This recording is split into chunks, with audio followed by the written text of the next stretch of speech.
Hi friends, have a great day. இன்றைக்கி ஒரு சூப்பரான விலாக் தான் உங்களோட ஷேர் பண்ணிக்க போகிறேன்.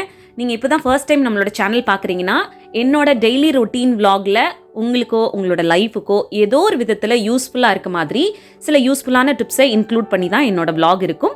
அந்த மாதிரி இன்றைக்கி ஒரு யூஸ்ஃபுல்லான டாபிக் பற்றி தான் இந்த விலாகில் நான் உங்களோட ஷேர் பண்ணிக்க போகிறேன். வாங்க வீடியோக்குள்ளே போகலாம். வெல்கம் டு பிரியாஸ் மதுரைக்காரங்க சமையல். நான் உங்கள் பிரியா.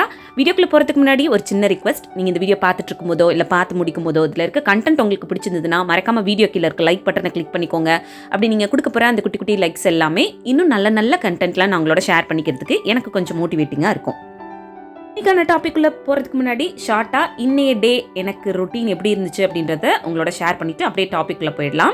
இப்போ நீங்கள் பார்த்தீங்க இல்லையா, இப்படி தான் இன்னைக்கு டே டிவைனாக ஸ்டார்ட் ஆச்சு. அதுக்கப்புறம் மார்னிங் பிரேக்ஃபாஸ்ட் வந்து கஞ்சி சாப்பிட்டேன். அதை முடிச்சுட்டு லஞ்சுக்கு வந்து ப்ரிப்பேர் பண்ணிகிட்ருக்கேன். இன்றைக்கி லஞ்ச் மட்டன் குழம்பு, ரசம், சிம்பிளாக பட் ஒரு டேஸ்டியான லஞ்ச் மெனுன்னே சொல்லலாம். மட்டன் குழம்புக்கு வந்து ஒரு ஸ்பூன் சீரகம், ஒரு ஸ்பூன் சோம்பு, கொஞ்சமாக கருவேப்பிலை, கொஞ்சமாக இஞ்சி, பூண்டு, மிளகு இது எல்லாத்தையும் அரைச்சி எடுத்து வச்சுக்கணும். 1/2 kg மட்டன் வாஷ் பண்ணி எடுத்து வச்சுருக்கேன். அப்புறம் எப்பவும் போல் வெங்காயம், தக்காளி, பச்சை மிளகாய், மல்லித்தலை இது எல்லாத்தையும் நறுக்கி எடுத்து வச்சுருக்கேன்.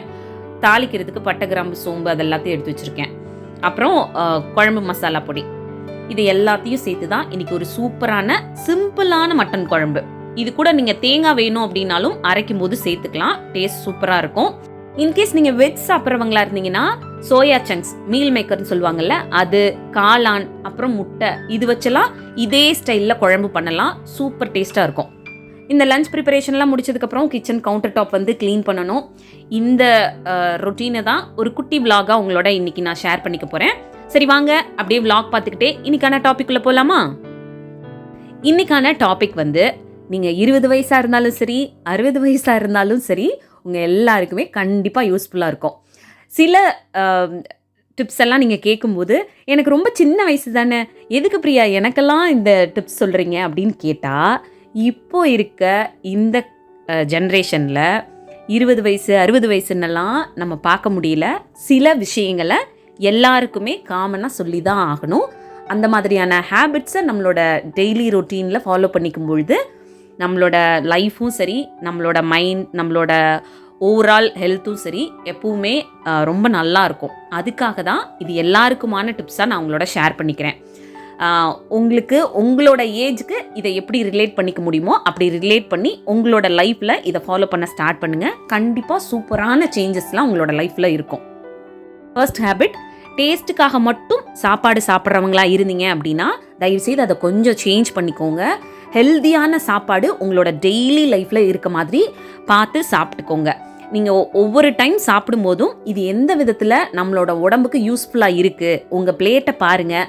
2 காய் இருக்குது, ஒரு முட்டை இருக்குது, இல்லை அட்லீஸ்ட் ஒரு காய் இருக்குது, கொஞ்சம் ஹெல்தியான சாப்பாடு சாப்பிட்றீங்க அப்படின்னா அது உங்களோட மைண்டையும் சரி உங்களோட பாடியும் சரி சாட்டிஸ்ஃபை பண்ணுற மாதிரி இருக்கணும். ஸோ எப்பவுமே வந்து டேஸ்ட்டுக்கு மட்டுமே முக்கியத்துவம் கொடுத்து என் நாக்கில் அந்த டேஸ்ட்டு பட்டா போதும், நான் சாப்பிட்டா போதும் அப்படின்னு நினச்சி எதையோ ஒன்றையோ இல்லை அன்ஹெல்தியாக இருக்க விஷயங்களையோ எப்பவுமே எடுத்துக்காதீங்க.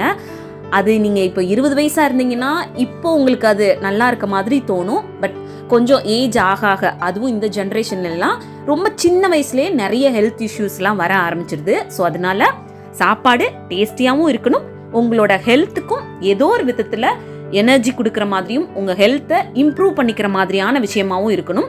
ஸோ சாப்பாடு அப்படின்ற விஷயத்தில் இந்த ஒரு கவனத்தை எப்பவுமே வச்சுக்கிற மாதிரியான பழக்கத்தை நீங்கள் 20 வயசாக இருந்தாலும் சரி 60 வயசாக இருந்தாலும் சரி கண்டிப்பாக ஃபாலோ பண்ணுங்கள்.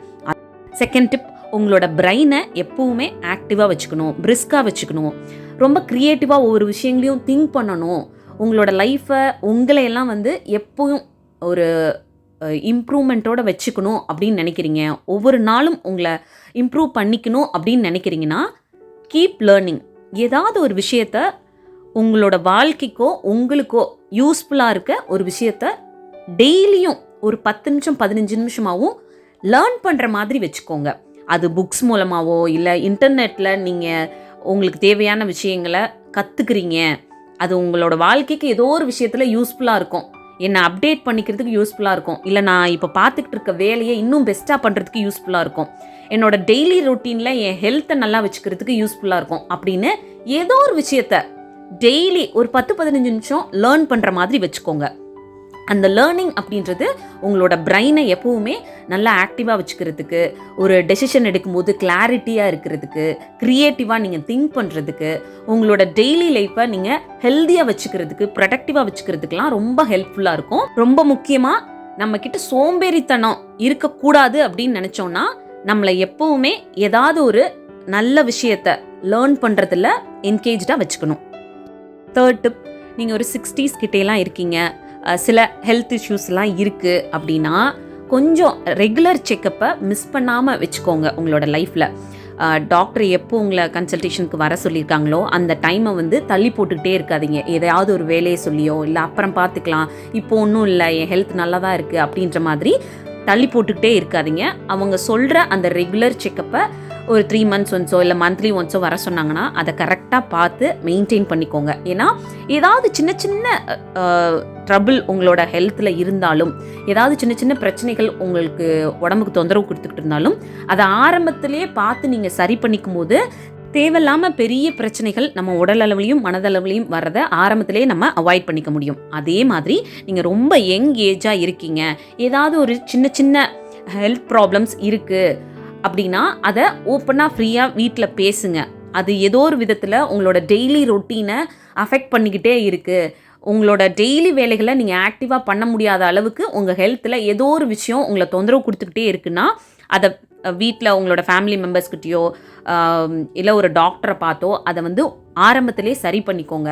அதை ரொம்ப அசால்ட்டாக விட்டுட்டு அப்புறம் பார்த்துக்கலாம், இது எல்லாருக்கும் வர மாதிரி தான் இருக்குது அப்படின்னு சொல்லிட்டு கவனிக்காமல் விட்டுட்டு, அது ரொம்ப உங்களை டிஸ்டர்ப் பண்ணுற மாதிரி உங்கள் மைண்டையும் உங்களோட ஹெல்த்தையும் அஃபெக்ட் பண்ணுற அளவுக்கு கொண்டு போய் விட்டுட்டு அப்புறம் போய் பார்க்குறது ரொம்ப கஷ்டமாயிரும். ஸோ இந்த ஒரு சின்ன பழக்கத்தை உங்களோட லைஃப்பில் இன்க்ளூட் பண்ணிக்கிட்டிங்கன்னா ஹெல்த் வைஸாக நீங்கள் டவுன் ஆகுறது, ஹெல்த் வைஸாக வர்ற பிரச்சனைகளை ஆரம்பத்திலே நம்ம சரி பண்ணிக்க முடியும். ஃபோர்த் டிப், நீங்கள் வாழ்க்கையில் என்ன லேர்ன் பண்ணியிருக்கீங்களோ இது வரைக்கும் உங்களோட எக்ஸ்பீரியன்ஸில், நான் வந்து கொஞ்சம் ஏஜ் ஆனவங்களுக்கே சொல்கிறேன், ஏன்னா அவங்களோட வாழ்க்கையில் நிறைய விஷயங்கள் பார்த்துருப்பாங்க.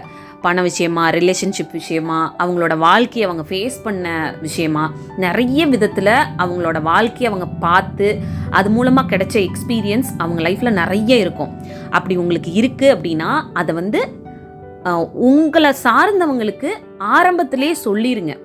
இந்த மாதிரி விஷயத்த இப்படி டீல் பண்ணு, இந்த மாதிரி விஷயத்த இப்படி ஹேண்டில் பண்ணு, லைஃப்பை இப்படி பார்க்க கற்றுக்க. எனக்கு கிடைச்ச இந்த எக்ஸ்பீரியன்ஸ் வந்து ரொம்ப ஏஜ் ஆனதுக்கப்புறம் தான் கிடச்சிச்சு.